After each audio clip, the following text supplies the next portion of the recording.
시편 40편 1절에서 11절까지의 말씀 한 목소리로 함께 읽겠습니다.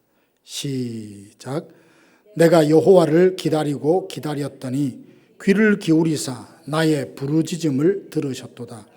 나를 기가 막힐 웅덩이와 수렁에서 끌어올리시고 내 발을 반석 위에 두사 내 걸음을 견고하게 하셨도다. 새 노래 곧 우리 하나님께 올릴 찬송을 내 입에 두셨으니 많은 사람이 보고 두려워하여 여호와를 의지하리로다. 여호와를 의지하고 교만한 자와 거짓에 치우치는 자를 돌아보지 아니하는 자는 복이 있도다. 여호와 나의 하나님이여 주께서 행하신 기적이 많고 우리를 향하신 주의 생각도 많아 누구도 주와 견줄 자가 없나이다. 내가 널리 알려 말하고자 하나 너무 많아 그 수를 셀 수도 없나이다. 주께서 내 귀를 통하여 내게 들려주시기를 제사와 예물을 기뻐하지 아니하시며 번제와 속죄제를 요구하지 아니하신다 하신지라. 그때에 내가 말하기를 내가 왔나이다. 나를 가리켜 기록한 것이 두루마리 책에 있나이다. 나의 하나님이여 내가 주의 뜻 행하기를 즐기오니 주의 법이 나의 심중에 있나이다 하였나이다. 내가 많은 회중 가운데에서 의의 기쁜 소식을 전하였나이다. 여호와여 내가 내 입술을 닫지 아니할 줄을 주께서 아시나이다. 내가 주의 공의를 내 심중에 숨기지 아니하고 주의 성실과 구원을 선포하였으며 내가 주의 인자와 진리를 많은 회중 가운데에서 감추지 아니하였나이다. 여호와여 주의 긍휼을 내게서 거두지 마시고 주의 인자와 진리로 나를 항상 보호하소서. 아멘. 철학자 니체가 그런 말을 했다죠. 사실보다 해석이 중요하다. 이 말은 긍정적인 측면과 부정적인 측면을 함께 아울러 갖고 있습니다. 이 말의 부정적인 측면은 사실보다 해석이 중요하다라고 하면 누구든지 무엇을 가지고 각자가 해석하는 대로 그것이 진리일 수도 있고 아닐 수도 있고 개인의 사고와 가치관에 따라 모든 것이 결정된다는 것이니 절대적인 진리와 그리고 가치를 부정하게 되는 부정적인 영향이 있습니다. 성경은 객관적이고 절대적인 진리입니다. 누가 진리라고 해서 진리가 되고 어느 사람이 진리가 아니라고 하면 진리가 안 되는 것이 아닙니다. 선과 악이 개인의 기호와 판단에 따라 달라질 수 있다고 한다면 절대적인 진리를 부인하는 것이니 이 말 속에는 부정적인 의미가 많이 담겨 있습니다. 그런가 하면 긍정적인 측면도 있는데요. 사람들은 어떤 사건 그 자체를 그대로 기억하기보다는 사건을 자기 나름대로 해석해서 받아들입니다. 그래서 자기가 경험한 일을 어떻게 받아들이느냐에 따라서 그 의미가 완전히 달라질 수 있습니다. 누가 고난을 당하고 있다고 한번 생각해 봅시다. 근데 이 사람이 자기가 당하는 고난을 어떻게 받아들이냐에 따라서 전혀 다른 의미로 와닿습니다. 고난을 통해서 하나님의 율례를 더 배우게 되고 그리고 나로 더 겸손하게 되고 하나님의 그 오묘한 섭리를 알게 될 수 있는 계기로 그것을 받아들인다면 고난은 그에게 약이 될 것입니다. 그런가 하면 그 고난을 부정적으로 받아들이면 원망하고 낙심하고 상처만 남을 것입니다. 사람들은 어떤 상황을 만나면 자기 나름대로 그걸 해석해서 받아들이고 인식을 하는데요. 믿음으로 상황을 해석해야 됩니다. 그래야 그 상황이 모든 것이 내게 유익이 되고 복이 되죠. 야곱을 보세요. 애굽과 가나안 땅에 심각한 가뭄과 기근이 왔습니다. 그래서 갖고 있던 양식이 다 떨어져서 자식들을 애굽에 보내며 양식을 사오라 했습니다. 그랬더니 양식과 함께 왔는데 시몬이라는 아들은 애굽에 억류된 채 그냥 두고 왔습니다. 사정을 들어보니까 애굽의 총리가 요셉인데 요셉인지도 모르고 그 요셉이 하는 말이 너희들은 이 나라를 염탐하러 왔다라고 말하면서 아니라고 변호하는 중에 자기의 가족사를 쭉 이야기하다가 그래 베냐민이라는 동생이 있으면 다음에 베냐민을 데려오면 시므온을 내주마 이런 거예요. 양식을 갖고 집으로 돌아와서 상황을 이야기하니까 야곱이 뭐라 합니까? 요셉도 잃어버리고 시므온도 이제 잃어버렸는데 이제 베냐민마저도 너희가 나의 손에서 빼앗으려 하느냐. 그러면 그 상황을 모든 것이 나를 해롭게 하는 것이라고 해석을 하고 받아들입니다. 분명 요셉은 어떻게 된지 모르고 시므온은 애굽에 억류되어 있는 것이 사실입니다. 양식이 떨어져서 애굽에 다시 양식을 사러 가면 이제 베냐민도 데리고 가야 한다는 사실은 변하지 않아요. 그런데 사실보다 해석이 중요하다는 관점으로 이것을 보면 야곱은 이 상황을 어떻게 해석했다고요? 모든 것이 나를 해롭게 한다고 받아들였어요. 전후 사정을 알고 있는 우리는 야곱이 믿음이 없이 자기 상황을 제 좋을 대로 해석하고 있다는 것을 금방 알게 되죠. 하나님이 이 모든 일을 통해서 하나님의 선한 뜻을 이루어 가시는데요. 먼저 하나님께서 아브라함에게 언약을 하시잖아요. 너희 후손들이 이방에서 개개되어 4대 만에 큰 민족이 되어서 다시 돌아올 것이라고 합니다. 하나님은 이 언약을 성취하려고 먼저 요셉을 애굽으로 보내시고 야곱과 그 가족들을 애굽으로 이주시켜서 400여 년 만에 큰 민족을 이룬 후 가나안으로 다시 돌아오게 하시죠. 그러나 하나님의 섭리와 계획, 이 인도하심의 방식을 도무지 이해하지 못했던 야곱은 지금 되어지는 상황을 보면 감사하고 기대해야 될 상황임에도 하나님의 섭리와 인도하심을 모르니 모든 것이 나를 해롭게 한다고 그 상황을 해석하고 받아들입니다. 우리가 예수님을 믿어 하나님의 자녀가 되었습니다. 그렇지만 이 땅에 살면서 모든 고통을 면제받은 것은 아닙니다. 하나님의 자녀임에도 세상에서 자기의 힘과 지혜로 어찌할 수 없는 상황과 맞닥뜨릴 때가 있습니다. 그러니 이 고난을 당할 때에 바르게 믿음으로 해석하는 게 참 중요하는데요. 어떤 상황도 믿음으로 하나님의 시각으로 해석하면 절망할 일도 낙심할 일도 두려워하거나 염려할 일이 아니라 하나님의 역사를 경험할 수 있는 그걸 계기로 삼을 수 있다는 겁니다. 혹 믿음이 없어 상황을 자기 마음대로 해석해서 기뻐하고 감사해야 될 그 상황에서 도리어 불안해하고 두려워하고 염려하고 있지는 않습니까? 다윗은 시편 40편에서 기가 막힐 웅덩이와 수렁에 빠졌는데 하나님께서 거기서 건져주셨다고 하는데요. 그는 그 상황을 어떻게 해석하고 받아들이는지, 다윗은 하나의 가설이나 이론을 말하는 게 아니에요. 하나님은 이런 분이다라고 하는데 누구한테 듣고 그것을 그대로 옮기는 것이 아니라 자기가 삶 속에서 경험했던 그 하나님을 리얼하게 자기 말로 고백하고 있는 겁니다. 우리 또한 다윗과 비슷한 상황을 맞았을 때 이를 어떻게 받아들이며 어떻게 극복해낼 수 있는지 오늘 시편 40편을 통해서 지혜를 얻을 수 있기 원합니다. 먼저 다윗은 두 가지 원인으로 고통을 겪고 있다라고 그렇게 말을 해요. 하나는 외부적인 원인 때문에 고통을 겪는데 12절에 보니까 온갖 재앙이 나를 둘러싸고 있다 이렇게 고백합니다. 다윗은 살면서 수도 없이 여러 가지의 재앙을 겪었지 않습니까? 사울 왕으로부터 오해를 받고 시기와 질투를 받아서 참 오랫동안 망명 생활을 했었죠. 왕이 된 이후에도 압살롬 아들의 그 반역을 통해서 밤중에 맨발로 도망을 해야 했던 때도 있었지 않습니까? 얼마나 힘들었는지 나와 사망은 한 걸음뿐이라 라고 탄식할 때가 있었고 하나님 앞에 여호와여 나의 대적이 어찌 그리 많은지요 라는 말로 탄식할 때도 있었습니다. 뿐만 아니라 다윗은 내부적인 원인으로도 고통을 겪고 있었는데 12절 보면 나의 죄악이 나를 덮침으로 우러러 볼 수도 없으며 죄가 나의 머리털보다 많음으로 내가 낙심했습니다. 일어나 다윗을 치려는 대적들로 인해서 고통을 겪는데 다윗은 자기 안에 머리털보다도 더 많은 이 죄로 인한 죄책감에 눌려서 고통을 겪고 있다고 말합니다. 죄책감은 외부 요인으로 겪는 고통 못지않게 성도의 마음을 짓누르는 고통의 이유가 됩니다. 다윗은 자기가 처한 상황을 두고 뭐에 비유하느냐? 기가 막힌 웅덩이와 수렁에 빠진 것에 비유합니다. 다윗의 주변에는 자신이 선을 행했는데도 악으로 되갚는 사람들이 있었습니다. 누군가 병이 들면 긍휼히 여겨서 그를 위해 금식까지 하며 기도합니다. 그런데 그들은 선을 악으로 갚아서 다윗이 알지 못하는 일, 하지 않았던 일에 대해서 불이한 증언을 해서 아주 곤란하게 하는 사람들도 있었습니다.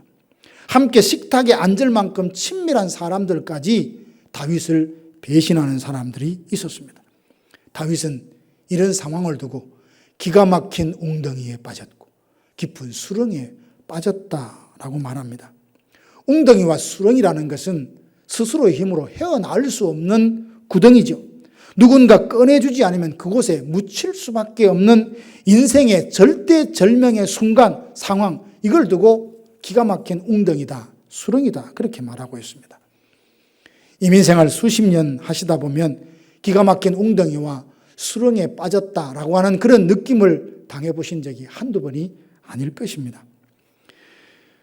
자기 잘못이 아닌 상대방의 실수와 잘못으로 내가 사고를 당하고 어려움을 당하고 천재지변으로 재산을 잃거나 또 지금 세계 곳곳에서는 전쟁으로 인하여 무고한 사람들이 죽는 어쩔 수 없는 외부적인 환경으로 인해서 고통을 받는 사람들이 많이 있습니다. 저도 33년 목회, 이민 목회만 20년이 다 되어 가는데 기가 막힌 웅덩이와 수렁에 빠진 듯한 이런 경험을 왜 하지 않았겠습니까?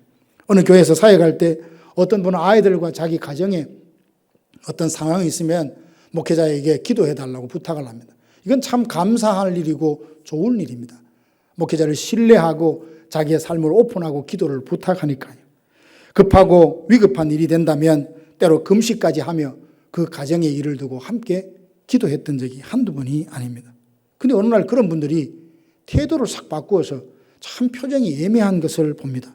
아무리 생각해도 뭘 잘못한 거나 실수한 일이 없어 보이는데 악성 루머를 퍼뜨리며 인신 공격을 하는 경우들도 있어요. 그래서 주님이 아시겠지 생각하고 참 미워하기보다 잘못된 것에 현혹되어 불의의 병기로 쓰임받는 그들을 보면 안타까운 마음으로 다윗이 말했던 것처럼 나는 사랑하나 저희는 나를 도리어 대적하니 나는 기도할 뿐이다. 그 말씀처럼 늘 속으로 사귀며 기도하고 그렇게 지냈었습니다. 그런데 어느 날 그분이 단둘이 있을 때 가까이 다가오더니 퀴야도 되고 이렇게 속삭이는 겁니다. 어쩔 수 없이 목사님을 비난하고 그렇게 못되게 했는데 그래도 끝까지 목회자답게 행동하니 참 존경스럽습니다. 이건 칭찬인지 비웃는 것인지 참 속이 상하더라고요. 뭐 이런 사람 다 있나? 선을 악으로 갚는 사람이 있다라는 것을 경험을 했는데요. 교회 안에도 이런 일을 겪는다면 여러분들이 비즈니스를 하면서 세상에서 오만 사람들 다 만날 테니 여러분은 어떤 일을 겪을까 가히 상상이 안 될 때가 있습니다. 흔히 어려움을 겪으면 내가 세상에서 가장 힘들다, 내가 세상에서 가장 억울하다 그렇게 생각하기 쉬운데 주변에 조금만 깊이 사연을 들어보면 어려움 없는 사람 아무도 없어요. 사연 없이 사는 사람 아무도 없다는 것을 경험하게 돼요. 그래서 누구나 사람 때문에 상황 때문에 가슴 아리를 하며 살아간다는 것을 알 수 있어요. 안팎의 여러 가지 요인으로 고통을 겪을 때 다윗은 어떻게 대처합니까? 1절 보니까 내가 여호와를 기다리고 기다렸다라고 말합니다. 다윗은 기가 막힌 웅덩이와 수렁에 빠졌을 때 여호와를 기다린다 했습니다. 어찌 이 기다린다는 방법이 너무 소극적이고 무의미한 것처럼 들리지 않습니까? 내 상황이 기가 막히면 어떤 방법으로 좀 수단과 방법을 동원해서라도 거기서 빠져나오려고 해야 될 텐데 다윗은 하나님을 기다린다요. 다윗이 수렁에 빠졌을 때 하나님을 기다리는 것이 참으로 비겁하고 소극적인 대응이라고 생각하십니까? 다윗이 기다린다 해서 손 놓고 아무것도 하지 않고 그냥 멍청이 시간만 보내는 것이 아닙니다. 하나님께서 나의 부르짖음을 들으셨다 했으니 기가 막힌 웅덩이와 수렁에 빠졌을 때 눈물로 부르짖으며 기도하며 하나님의 구원을 기다렸다는 말입니다. 성도가 기가 막힌 상황에 처했을 때 눈물로 부르짖으며 하나님의 구원을 소망하며 기다리는 것은 문제 해결을 위해서 가장 적극적으로 대처하는 방법이라 저는 믿습니다. 사람들이 기가 막힌 웅덩이에 빠지고 깊은 수렁에 빠지면 우선 빨리 벗어나고 싶어 해서 마음이 막 조급해져요. 이것이 내게 허락이 되고 허용이 된 의미와는 상관없어요. 빨리 좀 없어졌으면 좋겠다. 빨리 사라졌으면 좋겠다는 마음에 자꾸만 조급해집니다. 그리고 혹시 이 어려움이 계속 지속되지는 않을까라는 마음에 불안하고 두렵기까지 하죠. 그러나 대개 염려하고 조급해한다고 상황이 달라지던가요? 오히려 상황이 더 꼬이지 않습니까? 조급하고 두려워하면 오히려 염려는 더 커진다는 것을 경험합니다. 그래서 지난주에 시편 37편 말씀 나눌 때 내 길을 여호와께 맡기라 라는 말씀도 드렸죠. 안팎으로 여러 가지 고통을 겪을 때 다윗은 하나님을 신뢰함으로 구원을 기다렸습니다. 하나님께서 구원하실 것이다. 내가 구한 것에 넘치도록 언젠가 채워주실 것이다. 나보다 나를 더 잘하시는 하나님이 이 모든 상황을 합력하여 선이 되게 하실 것이라고 하나님을 신뢰함으로 끝까지 기다리는 것, 이건 결코 소극적이나 무의미하거나 나약한 태도가 아닙니다. 도망 중에 인내하며 하나님을 기다렸을 때 하나님은 다윗의 부르짖음을 들으셨다라고 했고, 기가 막힐 웅덩이와 수렁에서 끌어올리시고 그 발을 반석 위에 두셨다라고 말씀합니다. 내 힘으로 아무것도 할 수 없을 때 절망하거나 낙심하지 말고 잠잠히 하나님의 구원을 소망 중에 기다리며 인내하며 기다릴 때, 눈물로 부르짖으며 기다릴 때 마침내 하나님의 구원을 경험하게 될 줄로 믿습니다. 하나님은 신실하십니다. 약속하신 바를 반드시 이루시고 자기 백성을 결코 고난 중에 내버려 두시는 분이 아니십니다. 예수님께서 십자가에 죽으시고 사흘 만에 부활하셨습니다. 그리고 이 땅에 40여일 동안 계시면서 여러 제자들에게 부활하신 모습을 보이셨죠. 승천하기 직전에 제자들에게 당부하십니다. 예루살렘을 떠나지 말고 아버지가 약속하신 것을 기다리라. 성령이 임하시면 너희가 권능을 받고 예루살렘과 온 유대와 사마리아와 땅끝까지 이르러 내 증인이 될 것이라 약속하시고는 제자들이 지켜보시는 그 앞에서 구름을 타고 승천하셨습니다. 제자들은 주님의 약속을 믿고 기다리는데 어떻게 기다립니까? 마가의 다락방에 모여서 한 열흘 동안 전혀 기도하기에 힘쓰며 주님의 약속의 성취를 기다립니다. 제자들과 예수님의 형제들과 함께 120여 명이 함께 모여 힘써 기도할 때 오순절이자 그들 위에 불의 혀같이 갈라지는 것처럼 성령이 그 위에 충만하게 임했습니다. 그러나 가룟 유다는 끝까지 기다리지 못했습니다. 예수님과 함께 3년을 지냈는데 잠시 더 기다리지 못하고 6월절 그날 전날 밤 만찬장을 뛰쳐나가 예수님을 배반하고 팔아버리고 말았죠. 모든 것은 때가 있어서 기다릴 줄 알아야 합니다. 음식을 맛있게 먹으려면 아무리 배가 고파도 충분히 익히고 뜸이 들 때까지 기다려야 합니다.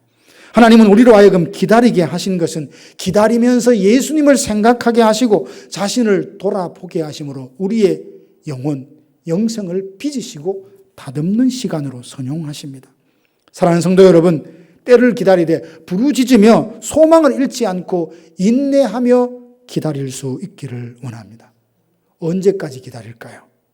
이제까지 기다렸는데 이제 그만둘까요? 아닙니다. 주님께서 응답해 주실 때까지, 마침내 주님께서 오셔서 그 말씀, 약속을 이루실 때까지 소망을 갖고 인내하며 끝까지 기르 마지막에 반드시 응답받는 우리 모두가 되기를 주님의 이름으로 축원합니다. 다윗은 귀를 기울이사 부르짖는 소리를 들으시고 기가 막힌 웅덩이와 수렁에서 건져내 주셔서 반석 위에 세우신 그 하나님을 경험하고 난 뒤에 새 노래로 하나님을 찬양합니다. 3절 보니까 새 노래 곧 우리 하나님께 올릴 찬송을 내 입에 두셨으니 많은 사람이 보고 두려워하여 여호와를 의지하리로다. 우리가 소망을 잃지 않고 끝까지 기다려야 할 이유가 있어요. 그 기다림의 끝에는 주님의 응답이 있고 약속의 성취가 있고 승리가 있습니다. 바로 그때 우리는 하나님의 은혜를 경험하고 힘과 정성 온 영을 다하여 새 노래로 하나님을 찬송해야 될 그날이 온다는 겁니다. 그리하여 구원의 하나님을 경험한 후 우리 모두 새 노래를 부르며 하나님의 이름과 그 성호를 높여드리는 저와 여러분들 되기를 원합니다. 다윗은 구원을 해주실 때까지 주님의 뜻 행하기를 즐거워했다라고 했습니다. 어렵고 힘들 때에 하던 일 그만두고 싶지 않아요? 8절 보니까 나의 하나님이여 내가 주의 뜻 행하기를 즐기오니 주의 법이 나의 심중에 있습니다. 여러분, 주님의 뜻을 행하는 것과 그리고 즐긴다는 말이 나란히 있어요. 이게 조금 어떤 분들은 모순된다고 생각할 수 있어요. 주의 뜻을 행하는 것은 십자가를 지는 일이고 좁은 길을 걷는 일이고 무지 고생하고 때로는 순교적인 각오로 걸어야 될 것 같은데 어떻게 그 길을 즐기냐 하며 서로 어울리지 않는다고 생각할 수 있습니다. 피조물인 우리가 구원받은 후에 창조주 하나님의 뜻대로 행하는 것은 지극히 당연합니다. 그런데 주의 뜻을 행할 때 기쁨이 있느냐? 이게 참 중요합니다. 순종한다 하지만 억지로 할 수 있거든요. 요나 선지자를 보세요. 하나님께서 그를 니느웨로 보내서 하나님의 말씀을 전하여서 그 성을 구원하기를 바랬습니다. 근데 니느웨는 하나님의 뜻이 무척 싫었습니다. 자기 생각에는 아수르 니느웨는 구원받아야 될 도성이 아니라 심판을 받아 마땅한 도성이라고 생각했는데 하필이면 하나님이 자기를 보내어 그 성을 구원하려고 하시거든요. 그래서 하나님의 뜻이 매우 못마땅했습니다. 그래서 니느웨로 가지 않고 다시스로 가는 배를 타려고 요파 항구로 갔습니다. 어찌된 일인지 항구에 가니 마침 다시스로 가는 배가 딱 정박해 있는 겁니다. 그 배를 타고 하나님의 낯을 피할 수 있다고 생각하고 그렇게 떠났지만 잠시 후 풍랑이 일어났고 사공들의 손에 의해서 바다에 던져지죠. 물고기 배속에서 사흘 동안 있으면서 얼마나 고통스러웠겠습니까?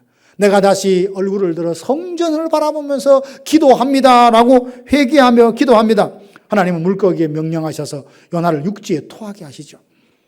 그래서 요나가 니느웨로 갔지만 즐거운 마음으로 기쁨으로 그 일을 했습니까? 그렇지 않습니다.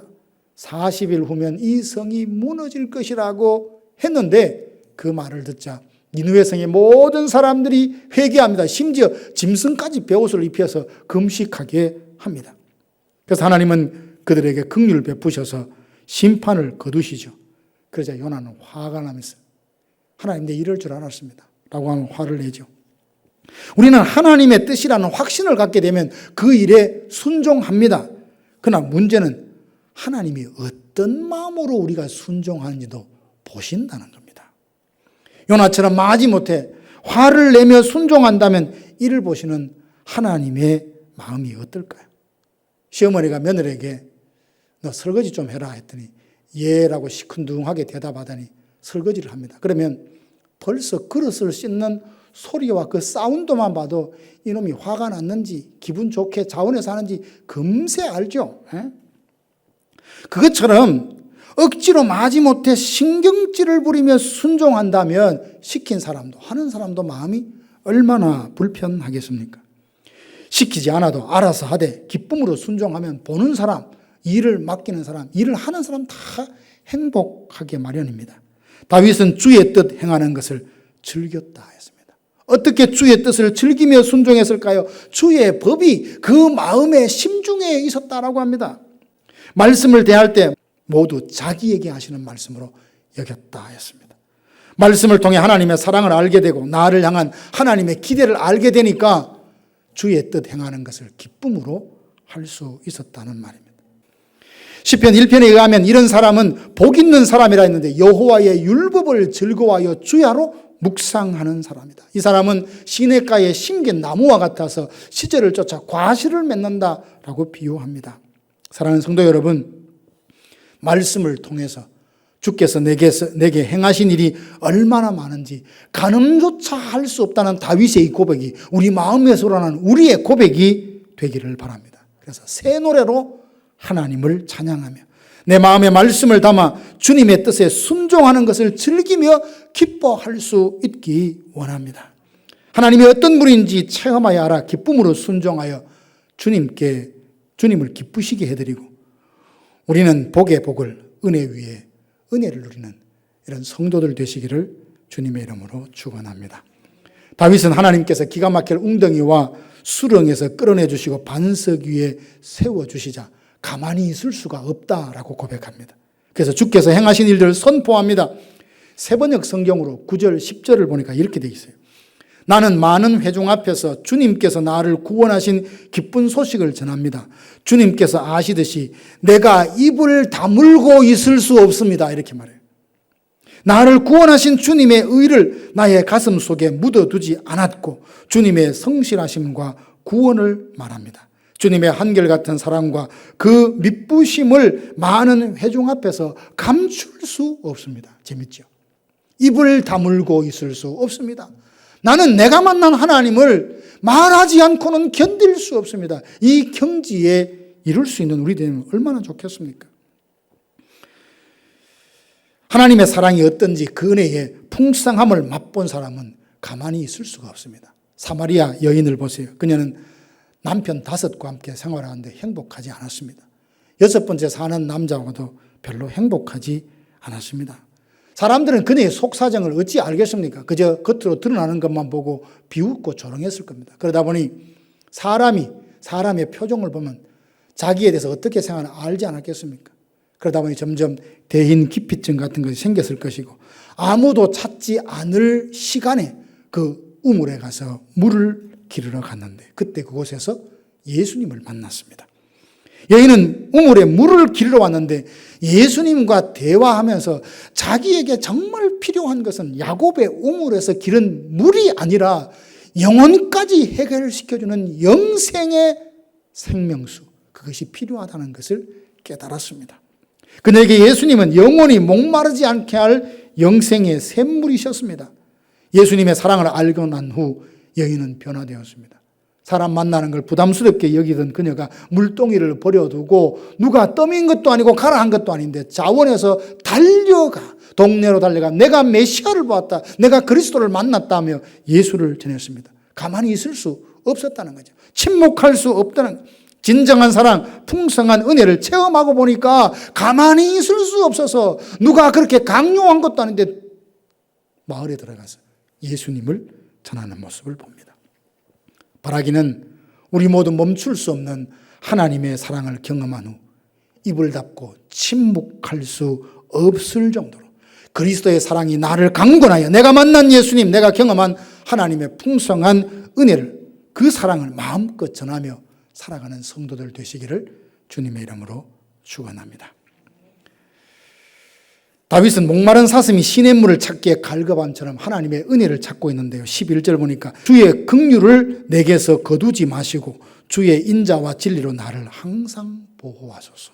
여기에 거두지 마시고 항상이라는 말이 주목합니다.